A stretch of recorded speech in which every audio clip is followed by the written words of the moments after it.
Hey guys, welcome back to the Birds Party channel.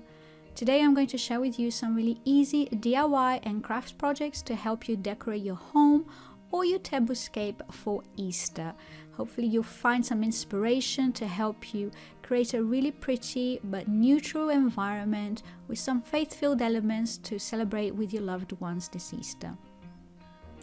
And the first DIY project that I did was to create some Radan inspired Easter eggs. Well, these are not edible eggs, they're just decorative eggs, and these Radan inspired eggs are just still all the rage. I find them all over Pinterest, so I've been really wanting to create my own. And I had some plastic eggs that were like matte plastic eggs that I got at my local dollar store, and I'm sure you can find these online as well, or any craft store. And to create the text, you have a variety of options. You can use like a cutting machine to create some text with some vinyl, but if you don't have a cutting machine, I wanted to give you an option that's also just as easy, but you could also use as place markers as well for your guests. And all I did was to try different fonts on the computer and just try to copy the Radan font as best as I could on a piece of paper. And I also tried different kinds of pens. I tried Sharpie, I tried like felt tip pens, and the best one that I found for this project was an acrylic black pen. So it's acrylic paint, and the good thing about this pen is that if you make a mistake, obviously because it's acrylic paint, you can just go in with a wet rag and just wipe off any mistakes like I've done here. And I did quite a few mistakes, to be honest, until I got the hang of the writing that I wanted to write. And I used a pencil, as you saw first off, to write on the eggs. And obviously you can rub that out as well with just school rubber. And once you use the paint, if you're not happy with the result, just wipe it off and start again with your blank canvas. And once you are happy with the results and the paint is dry, you can just go in and rub out any of the pencil lines, and there you have it. Obviously it's not perfect like the Radan ones, but I think it's a pretty good imitation, and it looks just as cute if you put it on a little nest to decorate your mantelpiece or on your table like I have done here. Next up, I decided to make an Easter egg garland to decorate the front of my mantelpiece, which sits behind my dining room table. And for that, I used some plastic eggs and some polystyrene eggs. And I used like a large kind of like embroidery needle, I think these are, and some white thread. And I had to pierce some of the plastic eggs with the needle. It wasn't that difficult, but you could also do this DIY with some polystyrene eggs. So if you find polystyrene eggs and you paint them yourself, obviously this will be much easier than using plastic eggs, but they weren't that difficult to pierce, as you saw. And obviously just be very careful that you're not going to stab yourself or anyone else in the process. The polystyrene eggs were much easier, as you can see. You just poke the needle through and voila. And I chose two different sizes of eggs, but once again you can vary the colors of these eggs to suit your decor, and also you can vary the size of the eggs to suit your style. So just the idea here, you can just make the garland as long as you like to decorate anything of different colors. So you don't have to stick to neutral colors like I am doing here, but because these are the eggs that I had at home and this is the color scheme that I was going for, the neutral kind of like farmhouse style, these are the colors that I chose. But this was super easy as well, and it looked really adorable, I think, and it fitted perfectly with my decor that I was going for. And they sat on the front of the mantle, like I said.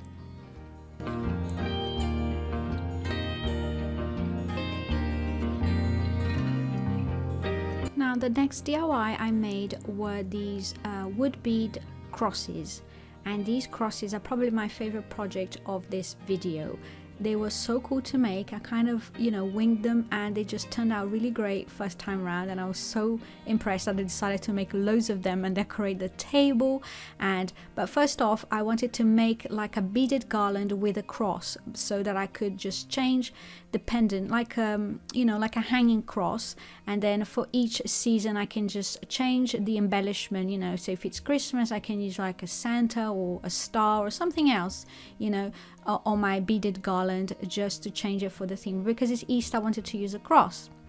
So for this one, I cut 2 pieces of really bendy wire from the craft store, and I used 7 beads to begin with, because this is the size of cross that I wanted. But you can make these crosses as big or as small as you like, and you can also use smaller beads. The technique will be the same.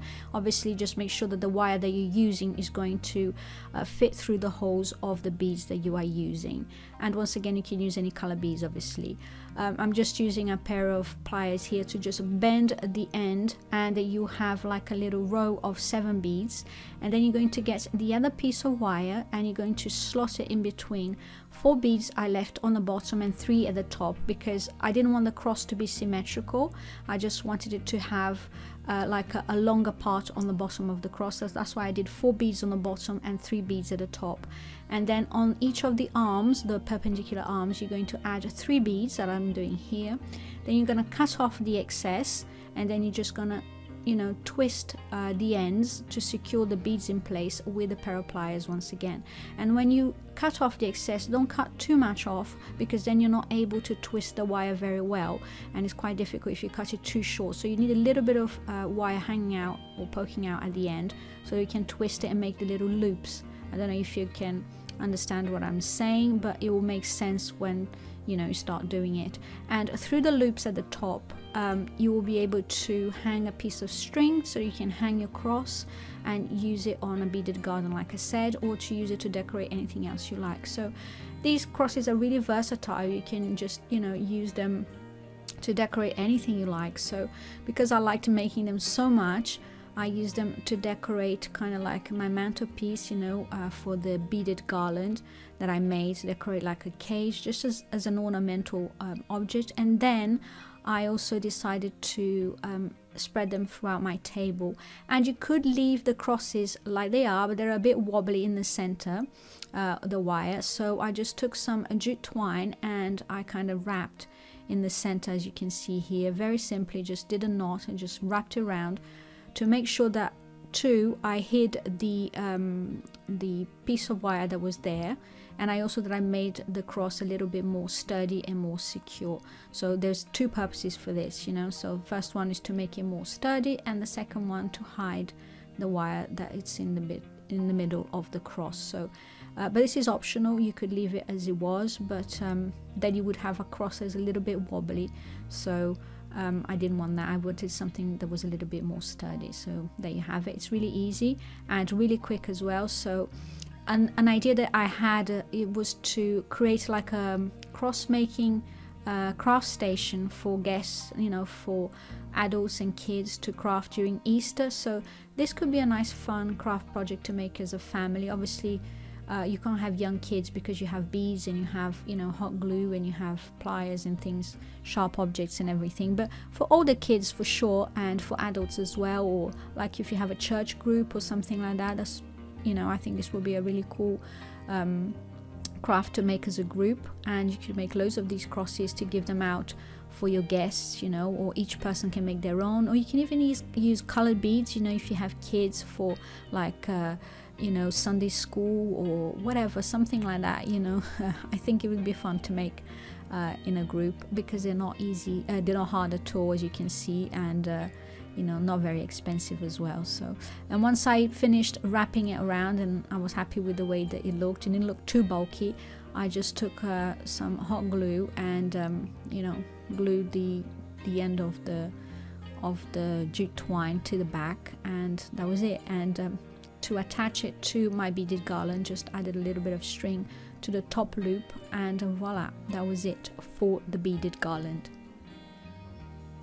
I love how this little cross turned out, and like I said, I made loads of different ones, and here I am tying it to an existing beaded garland. So the idea is to kind of change the embellishment on this garland throughout the season. So like I said, for different holidays, you can just take out the embellishments and change up your beaded garland accordingly, and I think it looks really adorable.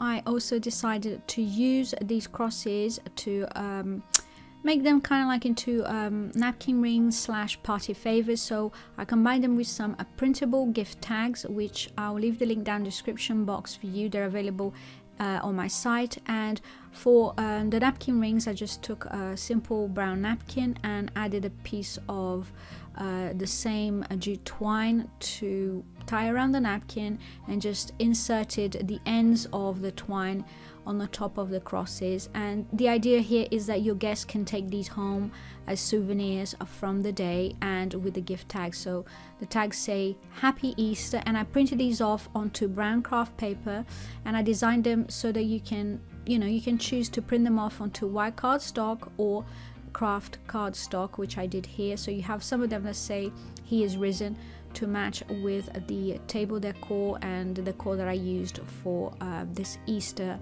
tablescape, and the mantle sign as well. So you have an option between the two tags, and it makes a really lovely little gift for your guests to take home as well. And last but not least, I decided to make a craft paper wrapping paper sign to hang on top of my mantelpiece, or my fireplace mantelpiece, which sits behind my dining room table, like I said. And this is kind of like a table backdrop to help tie in the whole thing together. And I wanted something that was, that would make a statement and that wasn't so difficult to make. At first I thought making a wreath, but I just couldn't be bothered making another wreath, to be honest with you, and it was a bit late in the season, and I just fancied making one of these signs for so long, so I thought, why not make one now for Easter? So basically I just got a roll of wrapping paper from my local craft store, and I rolled it out, put a piece of string on the top and hang it on the wall, and then I just kind of figured out how long I wanted it, and just put a bit of paper clip on either end to kind of roll it to the size that I wanted. Then I measured the sign and designed some text on my silhouette machine, and I just blew it up to the size that I wanted. So this is kind of like a 75 centimeter by 55 sign, and obviously you can design these things whatever size you like. So I'm giving you the idea here.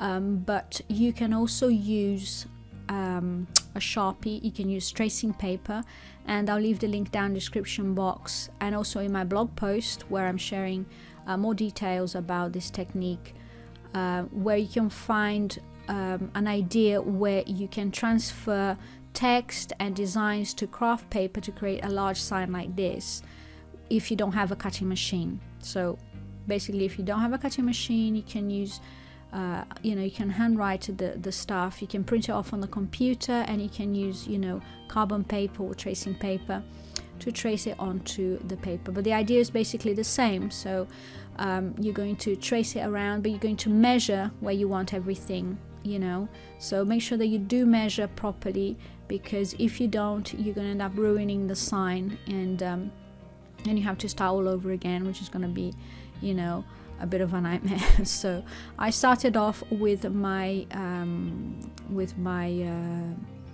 vinyl, if you like, my vinyl piece, which was the scroll that you can see there on the bottom with Matthew 28:6, which is the scripture that I decided to use for this sign, and because that was like the center of the sign. So I measured where the middle of my sign was going to be, and then I started laying the other pieces on top how I had designed them. Hopefully you get what I'm trying to do here, because I'm just waffling on kind of thing, but you can see what I'm doing. And this was the first time that I did this, and it was really easy. It was a little bit time consuming, I'm not going to lie, because of all the intricate details of all the things that I had designed, especially the flowers that you can see there. But the time consuming bit basically was just taking out all or weeding out, if you like, all the cutout bits, to reveal the design that I had made on my silhouette. So if you're familiar with Silhouette or Cricut machine or something, and if you'd like the same design that I have done here, they're not available on my site or anything, but get in touch and maybe we can work something out. I don't know, I've never done this before, but I've designed them just for me personally. you know, just for this project and for my home, but you know, maybe we can work something out, we'll see. But I'm sure if you know, familiar with using Cricut machines, you can do one yourself as well. And basically, I love how this turned out. I think it's just perfect to sit on your home all year round. And you know, I can't wait to create more of these signs for other celebrations and other occasions. Hope you guys feel inspired as well. And just to share with you guys how I style the table, I just use like a white tablecloth as a base, and I use a piece of burlap straight from the bolt, and I just folded the edges to hide the frayed edges, you know, the raw hems. And I just on top of that, to add texture, I place some raffia placemats, which were really inexpensive from a local shop near me, but you can like scour thrift stores and charity shops to buy, you know, something similar for your table as well, which is also a really great option for not spending a lot of money. And for the, you know, tableware, I just kept things simple: white plates, you know, some wooden cutlery and stemless wine glasses. And then on top of the plates, I just added my little napkins, you know, with the little party favors / napkin rings, a simple bouquet in the center of the table with my go-to budget-friendly idea for flower arrangements, which is mixing real foliage and flowers with fake ones. Don't tell anyone. Anyway, these are really cute and look so pretty as well on the table. And then I just decorated with some bunnies and some more of those Aradan inspired eggs inside some wooden egg cups. Anyway, I hope you guys enjoy the ideas and feel inspired to have a go crafting something special at this Easter for your family and loved ones. If you like this video, please don't forget to give it a thumbs up, because it lets me know that you like this kind of content. Thank you so much for watching, and I'll see you next time. Have a lovely, blessed and happy Easter. Bye bye.